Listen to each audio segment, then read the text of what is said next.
Hi everyone, here's another Graflex lightsaber hilt review.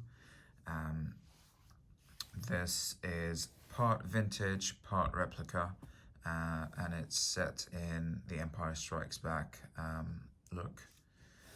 So I'll just go through it top to bottom as usual. The top part of the hilt, so that top tube, is a vintage Graflex, which I found on eBay USA in excellent condition. Barely any scratches, just a little bit here and there, but no rust or anything like that. So it looks really, really good. I found it at a very reasonable price, so I grabbed it. Luckily, it had already had the beer tab removed, which is accurate for ESB. I didn't want to do that myself because it's riveted in. Vintage Graflexes will come like that with the beer tab there, and this is a rivet, so it's a little hard to remove because it's not like a threaded pin or something like that like you get on replicas. So it's a little tricky to remove, and you can end up scratching or damaging it. So this was already removed, so that saved me that trouble of doing that. So yeah, top part is a vintage, including obviously the bunny ears and the bulb assembly there. Nice bit of patina there on the contact. Really nicely patinaed. These are stepped pins, which is the only thing that I wish they were smooth, because the smooth pins are the older former version, which is probably the model used in the movies. The stepped ones probably come later as part of the ink Graflexes. I could always swap them out for replicas like from TGS, but I don't think I want to do that. I think vintage is always going to be just more authentic to any kind of replica, even if it's at the expense of accuracy. So I decided to just keep them in. So these are stepped, as you can see. Compare that to my other vintage Graflex, which has the smooth pins, which look more accurate to the movies. So that's the only inaccuracy, I suppose, but you know, I'm happy with it. The red buttons, unfortunately, are not vintage. I'm on the hunt for vintage red buttons. Hopefully, I'll find a couple at a decent price. These go for pretty crazy prices, about 100 at least for just a button. So I'm on the lookout for some. Hopefully in the future I'll swap them. These are from the Graflex shop. They're one of the most accurate red buttons on the market. I've looked at lots of other red buttons like Romans and other vendors, but I found that the current Gen 2.2 version of TGS red buttons are very, very close to a vintage. Not perfect, but I really like that's the dull finish there. They're not shiny, so you can see the machining marks. I'll just compare that to an actual vintage button, so you can see the machining marks there. You can see that it's dull. However, look at the color of the button itself. It is a brighter red on the vintage. The TGS is more of a maroon. So there are some differences, and also, you know, these don't match the knurling. So the knurling on a vintage, I'll just try to zoom in to show what I'm talking about. This is the vintage. If you look at the knurling, they're almost rounded. And compare that to the knurling here, they're definitely more pointy.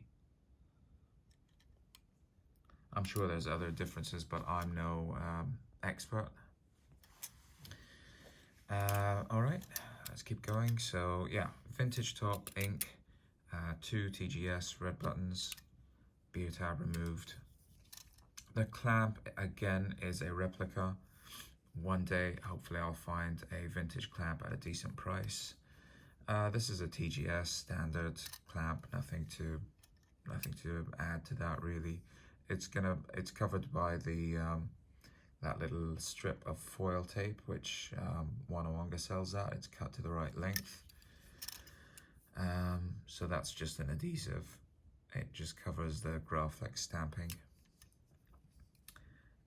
But yeah, all of this assembly, including the lever, the washer, all of that is a TGS replica, which is pretty good. It looks, I mean, the lever looks very, very accurate to an ink lever.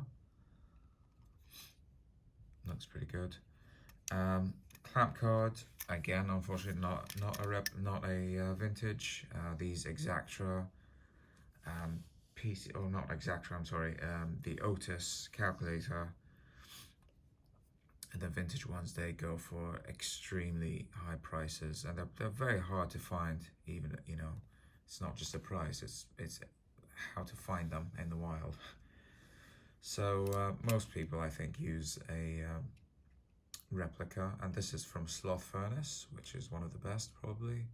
It's got a nice vintage green color with these soldered traces that are offset, so they're not all in the middle. Some of them are towards the side, some are in the middle. They're uneven. This is probably the most accurate one. No one really knows for sure. There aren't that many good close-up pictures of the prop. Moving down, the lower tube is a replica from TGS. The grips are from Wanawanga.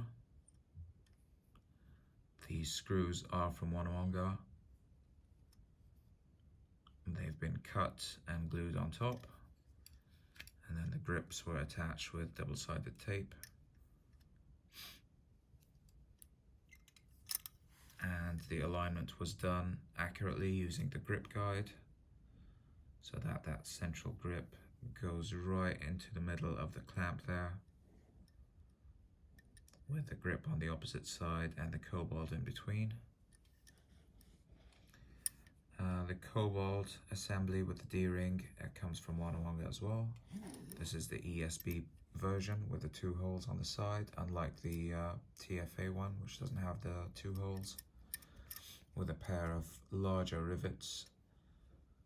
Again, these were popped. These were actually popped and secured. I didn't cut and glue these. Actually, I asked Martin to do this for me, so thank you, Martin. Popped the cobalt in with a rivet gun. And I also asked him to do the Wampa Cave alignment. I don't know if many of you have probably seen those pictures where Luke's lightsaber is stuck in the snow like that, like the scene on Hoth in the Wampa Cave when he's trying to reach it and pull it out with the Force. Well, so close-ups of that picture will show that the cobalt is positioned in a way to show ER New York on one side and made by on the other side. And that's why I wanted the replica tube to have the former non-patent stamping from TGS, because there's 2 other styles. There's former with patent and there's ink, and none of those would allow that particular alignment. So I wanted this particular lower tube, so former New York, made by the former group, etc. So put the cobalt here, popped it in, and situated the grips around it with a grip guide, and then just rotate it so that everything lines up. And that is basically it for ESB. So yeah, top half is vintage with replica buttons. Clamp and lower are replicas. Clamp card is a replica. All the rest of everything down here, basically from this point down here, is all replica. Hopefully I'll be able to switch out the clamp and the buttons to vintages, but I think as far as ESB looks, this is pretty good. I'm happy with it for now. This will stay as a display piece along with my all vintage A New Hope, which I've done a review on previously. So these are probably the 2 most iconic and well-known Graflexes. Yeah, that's it. I hope you've enjoyed the video, and I'll see you in the next one.